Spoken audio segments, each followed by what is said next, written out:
Well, hello everyone. My name is Rick Passek, FlyFish Fanatic, and welcome to my tying bench. Today, a total gonna make something up. FreeStyle. Let's see what I come up with. It's gonna be a larger fly, Spey style fly, something. I don't know yet. We'll see. We'll see as it comes up. I picked out some materials. We're gonna play. So I'll tell you what they are as we go. So, let us turn on I have to turn all this stuff off. Sorry. And turn on the camera. So I will switch my vice head. So I've got, this is the transformer, so I can take it right off and transform. I'm going to put on my vice for larger flies. And let's see if I can actually, we'll see. We'll see how this goes. I might end up having to take, I think I do. I'll take my, sorry for the, like I said, this is total freestyle. Don't know what the heck I'm doing. So I'm going to take that off and get her focused for you guys. Maybe zoom out a bit because it's going to be a big hook. So this is a Mustad size 4 big game hook that I'm going to be using.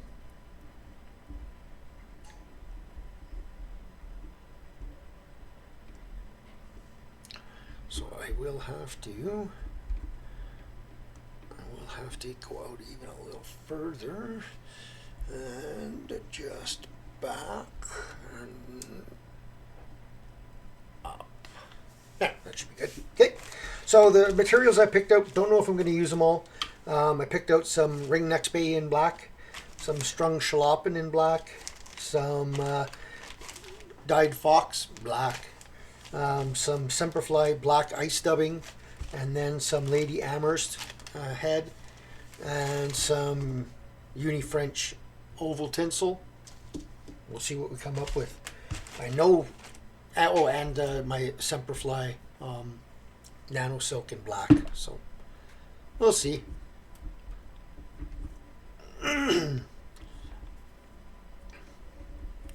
See how she turns out. So I'm not going to go past the tip of the hook. Stay back. Again, I have no idea how it's going to turn out, but we'll find out. So I like doing these every once in a while, and then I'll take them out. Actually, every once in a while, I'll do it a lot, and then I'll take them out onto the water, and I'll do a water test with them and see how they react in the water and how they move, and see how the fish like them, and then then if they work, then I'll put them in my repertoire. If not, I don't. And then sometimes I'll strip them off. Other times, depending on how much energy I've put into them and stuff, I'll just get rid of them, right? So because I know I want to put a Lady Amhurst tail in here, I'm gonna go right about there, and I'm just gonna build up a bit of a bulge. Just putting my finger there to stop me from going any further. It just helps me build up that bulge. Now, because it's nano silk, it will take a few seconds. Now, I could have done this with a colored thread or something, but so now I'll take a little bit of Lady Amhurst here. And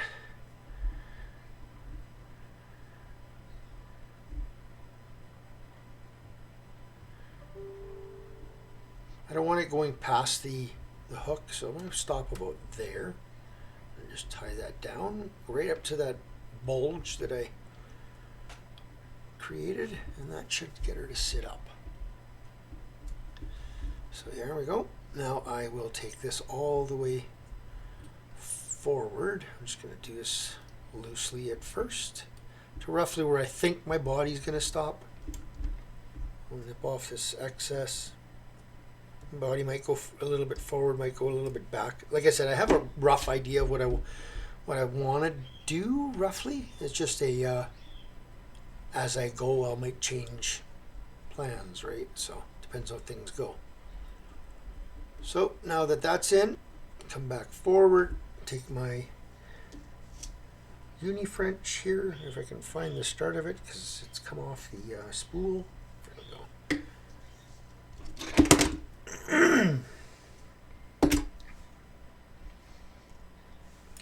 Really like this uni French stuff for Spey flies and things, because it really can show up really well, right? So just tie that in.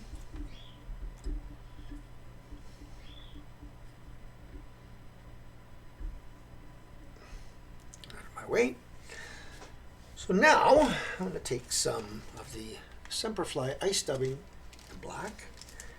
I was thinking of mixing some of the red in with it to get a little bit of extra color, but I think I'm just going to stick with the black. So now this ice dub, there's many different ways you can do it. It's got really long fibers. It's almost like the like an angel hair, because it's got these really long fibers. So you can cut it if you want. You can just dub it straight on. It's up to you. I'm gonna this time, let's see if I can just dub it straight on and what it'll look like. It does compact it a bit, and that's okay for what I want to do.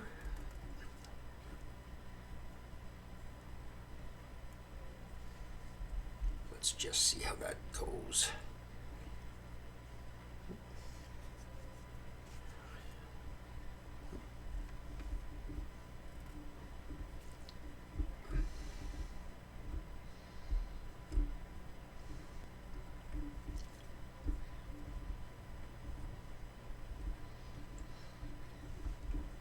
Okay, oop, there it is.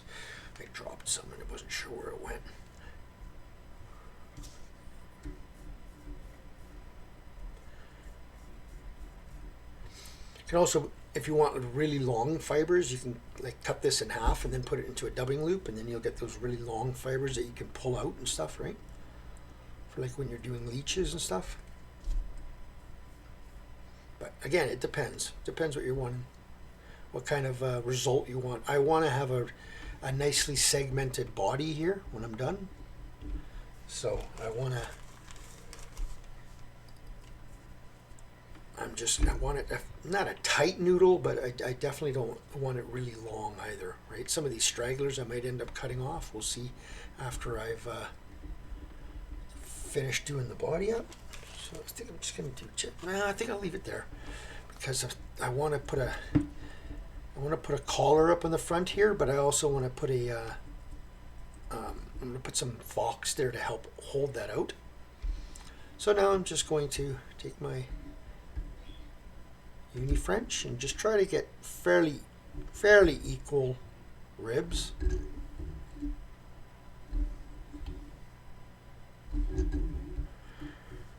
To there, tie that off. Cut that off. I'm gonna just come in just a little bit. That should be okay. Okay. So now I'm going to take some of this fox. Now again, I could go with a different color just to get a highlight color in there, but I want to try to keep this one fairly neutral. So this is just a big ball of fox tail. I'm just going to take a nice piece here. And depending when your fox was harvested, it could have a ton of underfur. Like this one has a ton of underfur. So actually, and I don't want a lot of that underfur, but I'll have to take what I can get.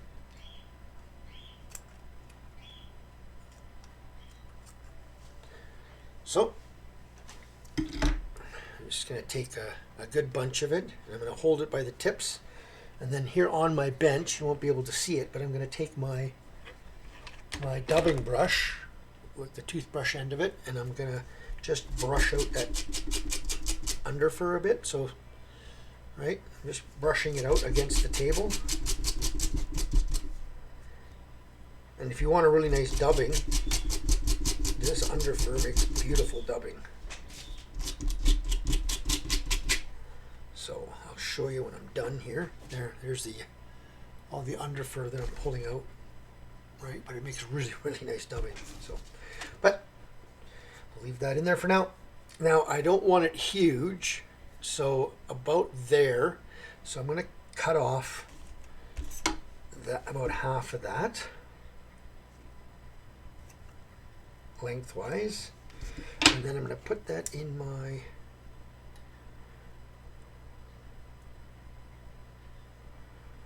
it's actually still a little long. Put that in my material clip.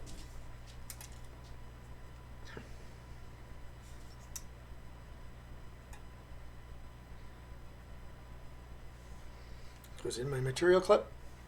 And just get rid of all this fluff on the bottom here. So now I'm going to take a bit of wax my thread really nicely. This is nano silk. It can be a little slick, and this fox can be really slippery. So I like just doing a bit of wax on there. Bring that forward. Put my dubbing spinner in. Take my fox and I'll put it right into. So I'm grabbing it by the butts there, kind of. Then I'll hold this tight and I'm going to spread this out.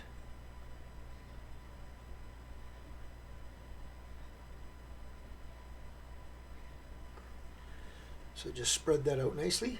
Okay. Pinch, spin, let go, spin, let go, spin, let go. Take my dubbing brush again, get rid of all the under fur that I have in it. Give that a brush out a bit.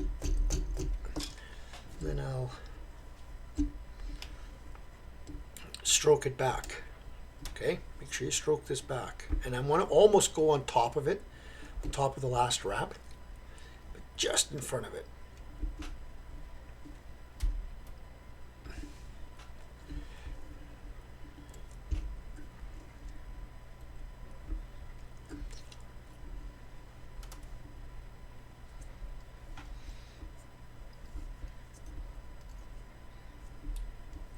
Okay, so I've got that tied down. Stroke that back, go back over top of it a bit, just to make sure it's slicked back a bit. And then I will cut that off. Now, I could fish that thing just like it is, right? But I'm not. I'm gonna just move this camera up just a bit for you guys.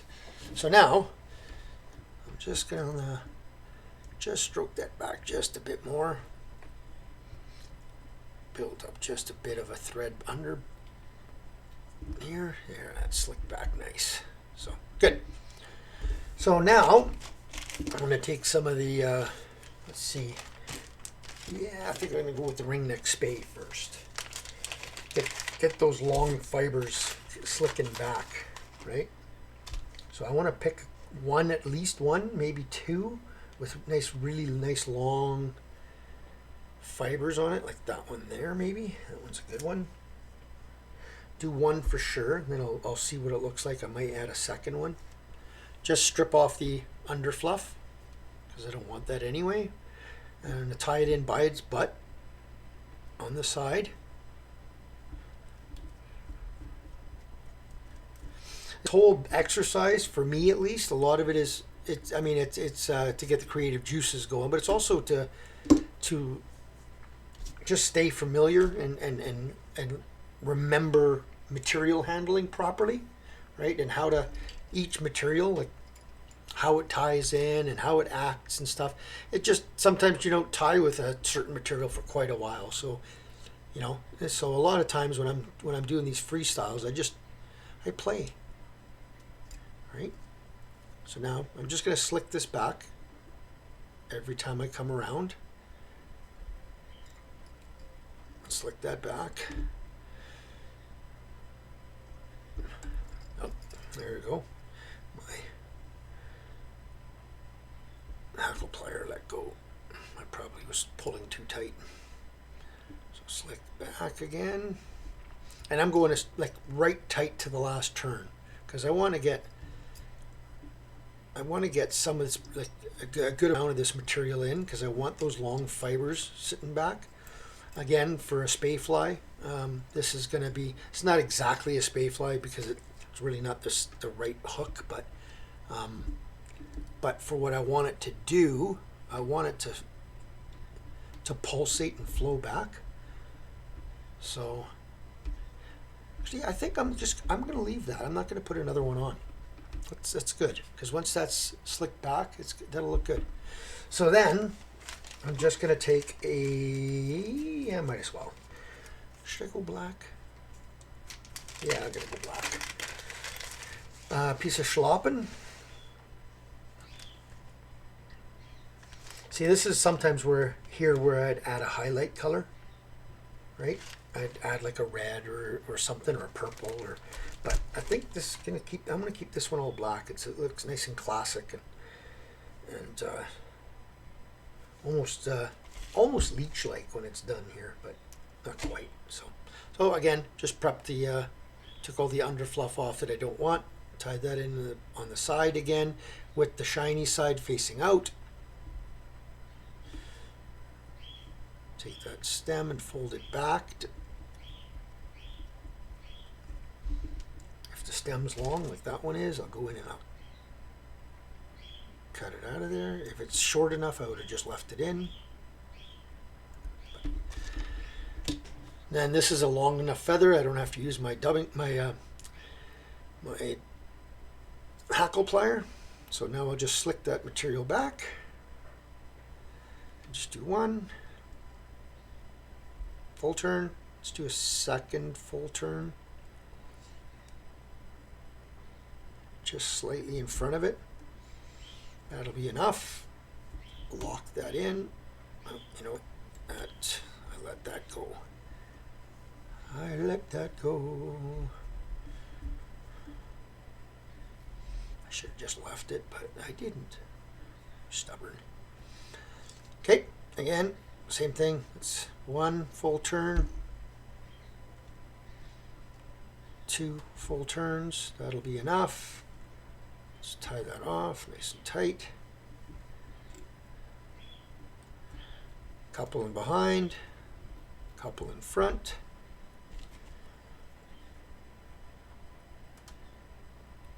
Nip that off, put that away, and I'm just going to build just a wee tad of a head, because I just had a bit of an idea that I think would be cool. So I'm just going to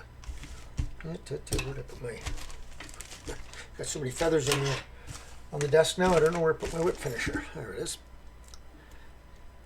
Whip finish. Just a real quick little whip finish.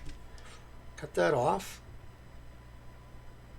I'm going to put a hot spot on this thing. So I'm going to go with some Chartreuse, Semperfli Chartreuse Classic Waxed. I love black and Chartreuse. It's always produced well for me. So let's give her a hot spot.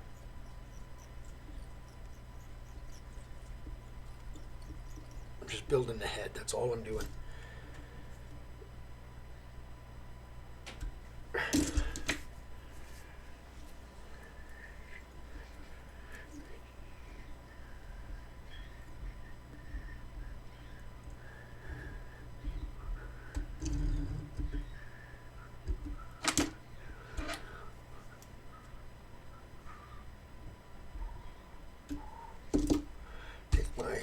Dubbing brush, make sure all that's slicked back nice.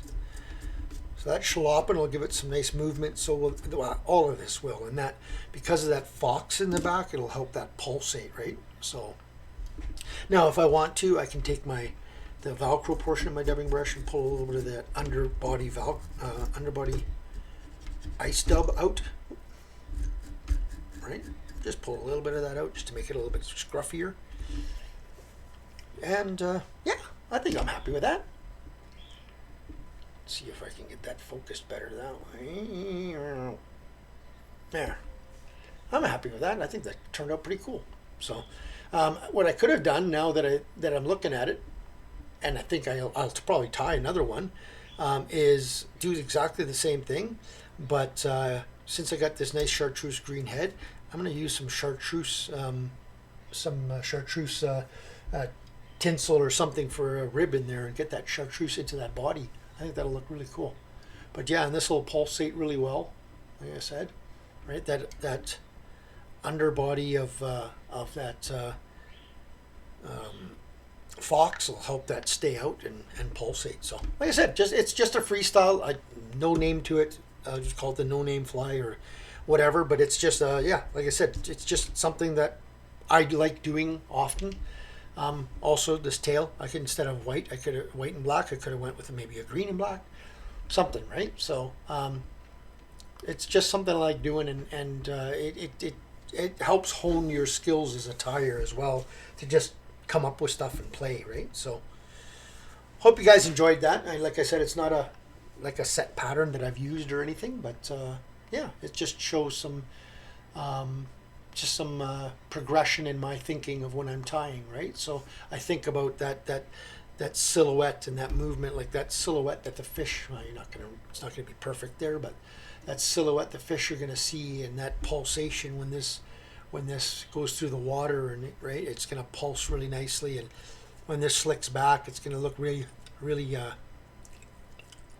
buggy. I don't know if I can slick it back enough with just some saliva, but yeah, it's gonna look really buggy when it's finished, right, and wet. So yeah, alrighty. Hope that helped. Hope you guys enjoyed that one. If you did, give her a thumbs up. If you've subscribed, thank you. If you have not, please consider doing so. We'll see you guys on the next tying video.